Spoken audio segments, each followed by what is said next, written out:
guys, gals, non-binary pals. Welcome back to Black Girl Wrestling. Today we're joined by a guest that I'm very excited about. Not that I'm not excited about our other guests. Oh, they're gonna eat me up. Josh Crane is here. Everybody clap. So exactly. So I have seen Josh perform at quite a few Naptown All Pro shows, and I was like, wow, this guy's a stud. He needs to be on BG Dub. And for some reason, he said yes. So he's here today. Josh, welcome. Hello, thank you for having me. I will say, not to, I don't know, not to make you feel too special or anything, but I don't do podcasts, and I've refused to do them all year long. Oh my God. No, you're right. It has I have openly turned down podcasts. In fact, something cool happened in May, and I had some people close to me say, "Get on podcast now and talk about it," and I just didn't do it. You know what? First of all, I respect that. Second of all, you're right. It went immediately to my head. So I will not be the same afterwards. You literally just made my day. I feel so special. But yeah, so I guess to that end, Josh, you are the first guest from Indianapolis to be on this show. Are you nervous? Always. There's never a time I am not. Very real. That's very real. That's something Lamotrigine helps me with. Um, would you like to introduce yourself a little bit to the audience that may not know you? Sure. I am Danger Josh Crane, professional wrestler of 17 years, based out of Indianapolis. I'm a former deathmatch guy. Some people only know me from my deathmatch work, but 2023 forward, I cleaned some of my stuff up and really started trying out the strong style game, trying to actually hit my goals and stuff and not just roll around in glass. Real. But yeah, like I said, I have seen Josh perform a couple of times in person, and I think that everybody needs to be paying more attention to you. Do you have any like match recommendations of your own that you recommend people start with to get to know you? Yeah, probably off the top of my head, one is Nap right off the rip. Gary J from April. That was one a lot of people seemed to like. I know I had that on YouTube with New Japan commentary over it from the English commentator. He's a real cool dude.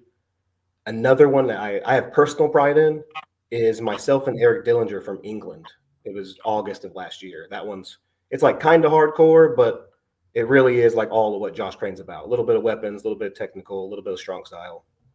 And then really, Nap, not just because it's my home company, but pretty much any match I've had at Nap this year is one that I'd recommend people check out. Yeah. And as someone who was there for quite a few of them, yeah. For real.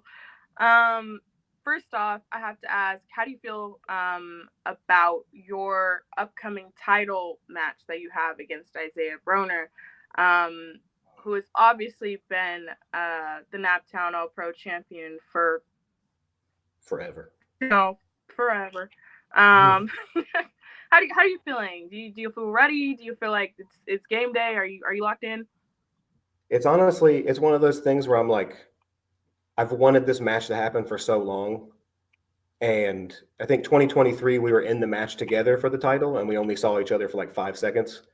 And afterwards, I told my wife, I was like, one day when we're in the ring together, I'm going to need some time off after because it's going to be a problem.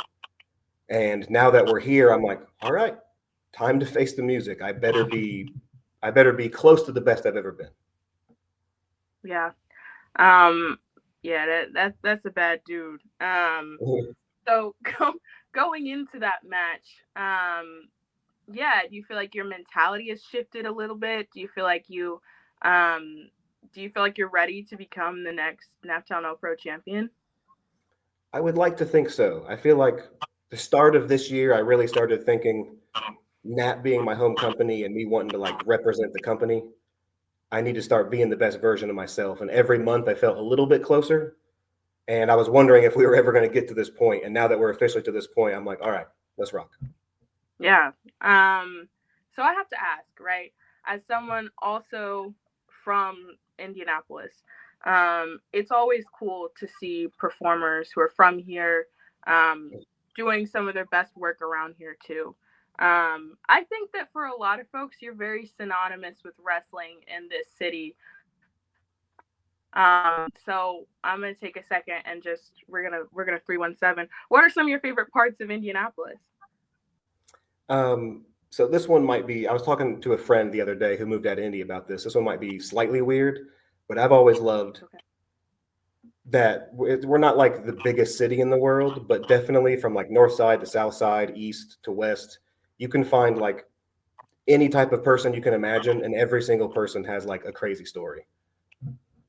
Like I No, lived that's on, go ahead. no. I was just agreeing with you. You're good. I lived on the east side for a very long time in multiple different places. And each time, I mean, we had some crazy neighbors for sure. We had some like really crazy people. But there was one time we had a dude that was from, I think he was from like one of the big Middle Eastern countries, and he had like a huge family that would come in. He's actually a babysitter of mine for a while. And I remember one time asking him his story, like, why'd you come to Indianapolis? Why of all places did you guys end up here? Ended up being like a generic work story or something like that. But then the lineage of his family going forward was like they were now based on the east side of Indy. That was their home. Yeah. Um, yeah, I have to definitely agree with the sentiment there. Like we're not the biggest city in the world, and we get a lot of shit for it. When we host things, everybody's like, "Oh, just Indianapolis," but it's actually a really cool city, and there's a lot of really cool people. So from a lot of different places. So I'm glad that you see that part of it too, because that's one of my favorite parts as well. Um, so yeah, so one thing that I have come to know about you is that you have a real affinity, appreciation, and love for Japan and for Japanese wrestling. Could you talk a little bit more about like where that came from? Um, yeah, and why that passion runs so deep. Yeah, this one's um, depending on the day can be a hard one to talk about because it may sound super cheesy or super dumb, but like when I was growing up, I lived in a bad neighborhood. I had a lot of bad family stuff going on, a lot of drugs, a lot of abuse, and like pro wrestling saved me from that. I'd like hide in a closet and watch with a portable DVD player. But it was specifically the Japanese wrestling that caught my attention of like all of these dudes, it didn't matter what company I found a tape of, that like these were bad dudes and bad women, like the All Japan women. They would get their asses beat and they would come back. So as a kid, I was like, maybe I could, instead of getting my ass beaten crying all night, maybe I could be a tough dude like these guys. So ever since then, it's been like off to the races. I became obsessed. It's definitely an obsession of mine. I hope at some point I can start building a career more over there. Yeah. What are some of your favorite matches that came from Japan? So the first one is like a super easy one. Everyone always says like because it's super modern. But I'll say a modern one first. Sure. Pretty much the entire series that was Omega and Okada. Of Every one course. of those were like Of course. absolute perfect matches. Yeah. I could watch those any day of the week. Agreed. Oh, I think it might have froze on me. Yeah. Can you I hear will me? Oh, yeah, no, I will definitely second you there. That's what got me into wrestling. So, yeah, Oh of wow, course, a classic answer. that is Yeah. wild. Yeah, I didn't grow up watching like WWE or anything like that. I wasn't. I grew up watching a lot of women's sports in a family of mostly women, and I just didn't love the way that women were being presented on WWE, so I didn't watch it. Um, I found Omega Okada like on a whim. I want to shout out an op, which I will ask you to do later. But I was dating a guy who's really into wrestling, and he was like, "You need to start watching this." And I started there, so it was kind of like I started with like the the best of the best, and was That's kind a of high just bar. chasing the feeling that yeah, So yeah, no, great answer, great answer. And I could there's Did you a have another? yeah, like I could nerd out literally all night. Like I could I could break it down too terribly much. but I'll at least give one old answer so I don't seem like I'm just some new head and I actually know my history. But the very last, the very last Kobashi Misawa match is one of my favorite of their series, and I feel like you got to watch Kobashi and Misawa if you watch anything about Japanese wrestling, at least to know like a little bit about what was going on. Yeah. I will say actually that's funny because that's um just me personally. After I started getting into wrestling, I was like, I can't just walk around like you said, like having an appreciation for modern wrestling and not necessarily like the origins of where it came from. So that's where I started in terms of trying to understand like the better context of some of the things that I was watching now and enjoying. So it's just funny you mentioned two matches that are really big to me too. That's awesome. Um, so switching gears, right? I just shouted out an enemy. I'm gonna ask you to shout out one enemy. It could be wrestling related, non-wrestling related, somebody that you will have smoke with for life. Who is an op? Ooh, so this is where you will get a little bit of an exclusive. Um, Ooh, and I can elaborate. I'll say it, and you'll probably want me to elaborate, and I'm definitely happy to, but I also don't have to. So I okay. was I was gonna say Gabe Kidd because we have unfinished business from that, but You could have stopped there. but this one, in a very similar vein, is way more personal, and Okay. apparently I have beef that has to be to the death with New Japan's Tai Chi. Oh, okay. Yes. Death feels like an extreme. Um, Yeah. yeah. How did we Yeah. get there? How did it escalate so quickly? I'll try and do like a short version of this. Sure. This is what a lot of people were telling me I needed to like get on podcasts and describe the whole story of what happened. But back in May, so I've been trying to get my story out about Japanese wrestling in my life for like a long time, and it's got some attention on X, like probably 4 or 5 times over the last year. I've been on like Yahoo News Japan and stuff, so it's gotten attention, and people have been like, New Japan needs to use this guy. Um, so Tai Chi and Taka were running a joint show, and they asked like, who from anywhere in the country, any opportunity, if you want a part of this, just let us know. So I shared it and was like, if you're not messing with me, I'll be there. And I was just like, I spoke first and didn't think. And it caught fire like Yeah. really fast. And Tai Chi commented and was like, something to the effect of, shut up about Japanese wrestling and just show up. And then ended it with something like bitch or something like that. And I immediately was like, I started shaking. I was like, oh shit, did I just blow my whole, like, am I going to have to go or I'm screwed? And yeah, I talked to my wife about it, and she was like, yeah, you talked yourself into a corner, and like, if you want a shot at New Japan, you have to go. And we blew like literally all of our savings. I left within 48 hours of the confrontation. Taka Michinoku was ignoring the messages. I was like, hey, I'm coming. You asked me, and I'm going to show up. Specifically because the public perception had become, if he doesn't act on this, then he's a poser. Yeah. So I showed up, and not until I landed. And small note, because it added to the story a little bit. My dog was sick, and I was unsure if I left, what was going to happen. And the second I got off my first flight, she passed away. Oh, I'm sorry to hear that. So that was definitely a pain in the butt. And I was just like, man, I'm emotionally torn back and forth. I don't know if I'm wrestling tomorrow or not. And then when I landed, then I got the message, you don't have a visa, so we can't really do anything. It became this whole thing. I got some good attention. I got some negative attention. But I showed up to Corkin Hall with a hero of mine, Matsunaga, the original Mr. Danger.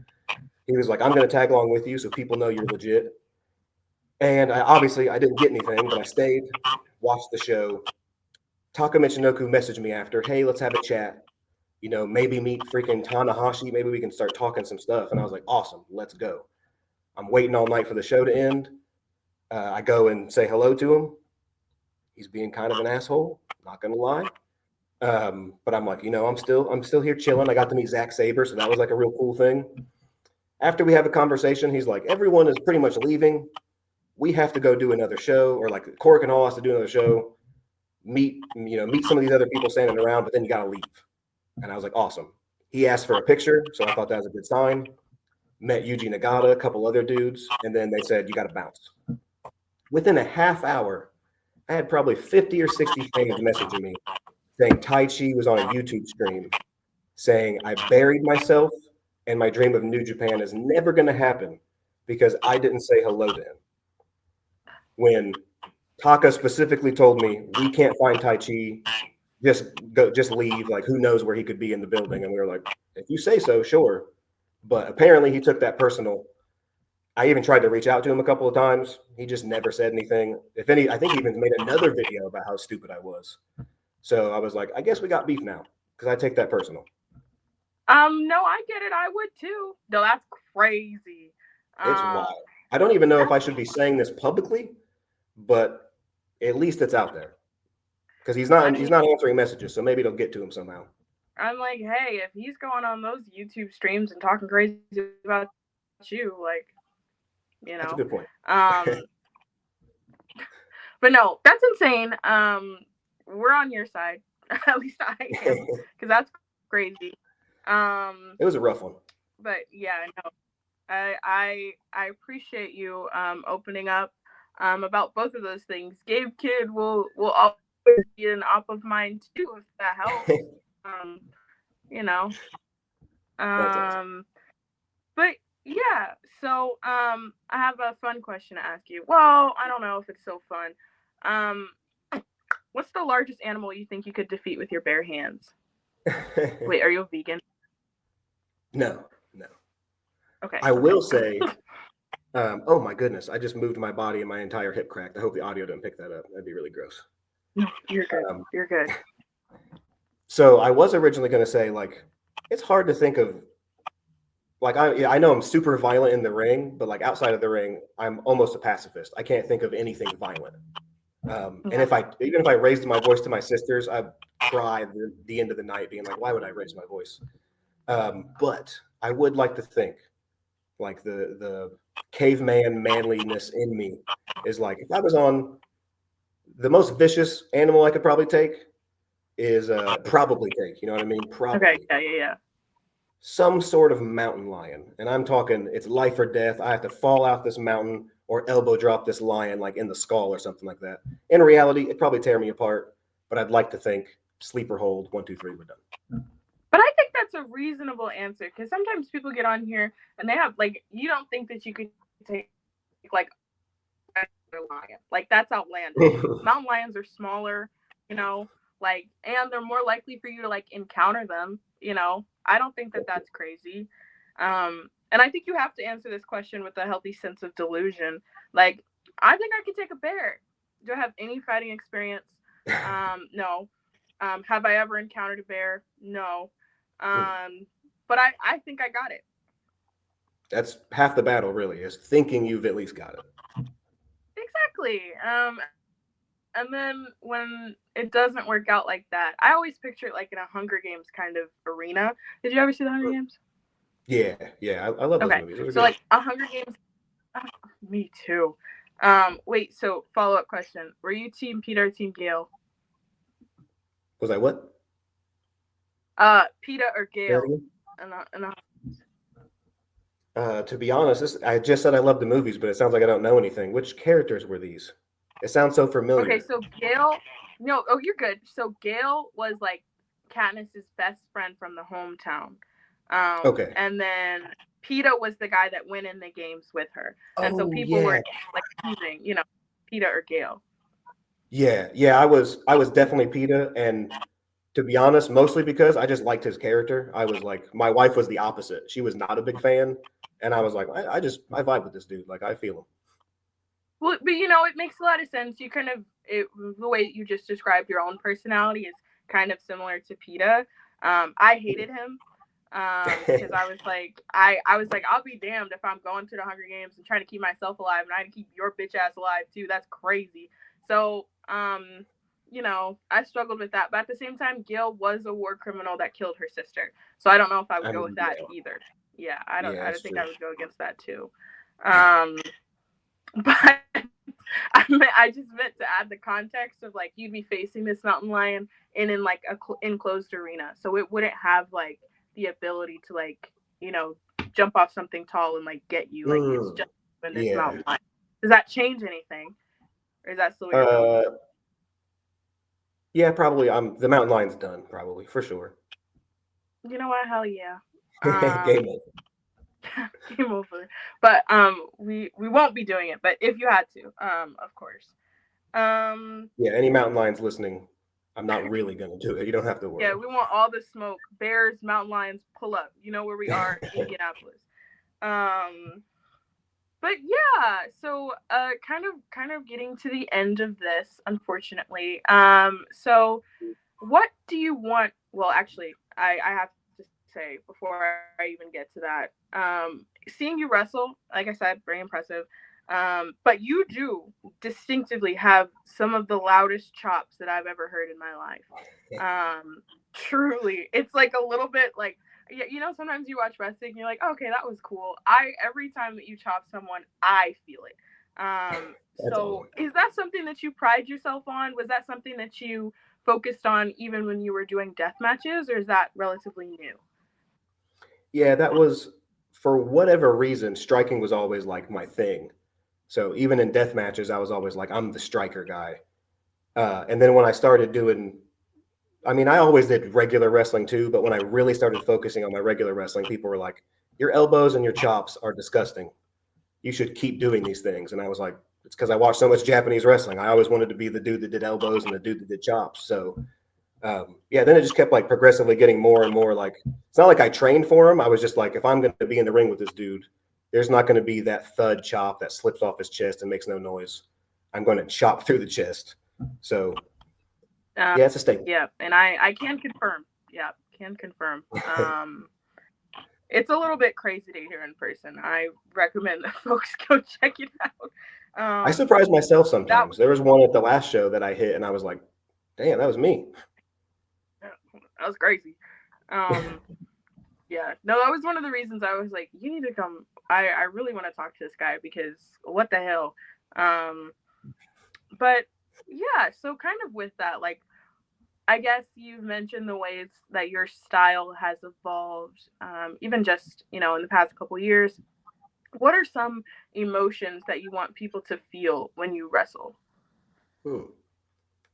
So probably first one, just like right off the rip, I would prefer just any type of joy, knowing that like it's the it could be the tiny amount of time that person gets to like not be at their home situation or not be at a miserable job or something, which then closely the second one would be once again cheesy as it sounds is like some form of hope because that's what I got out of pro wrestling. I want someone, if they just see me as a wrestler, whatever, that's awesome, but ideally I want them to be like, not only am I loving this, but this dude's been through some bad stuff, like maybe I can keep going a little bit longer. Yeah. Um, I think that's great. I think that's kind of the emotions that you hope people would feel through a medium like this. And especially if it's something, that was able to give you that when you were younger, to kind of pass that same feeling on. I think it's great. Okay. So we've reached the semi conclusion of our time. First, I'll ask you off rip. Is there anything else that you want folks to know about you before I ask you our closing question? Um, I don't think anything, super particular. I'm pretty open. I talk about my past. I talk about raising my sisters. I talk about trying to make it to New Japan. So I'm sure there's I'm sure there's probably something, but I don't know. If anyone wants to know anything, I'm definitely an open book. No, you're good. Follow up question, I guess. Are there any questions that you're tired of answering, or stuff you don't want people to ask you about anymore? I'm sure there could be, but because I refuse interviews all the time, I'm not getting asked a lot of questions. You know what? Fair enough. Um, all right, Josh. So now I have to ask you the last question that I ask every guest on here. So this is Black Girl Wrestling, all about trying to create more inclusive environments in wrestling and to promote and support Black women. Period. Can you shout out a or a couple Black women in and around wrestling that you think are doing great work right now?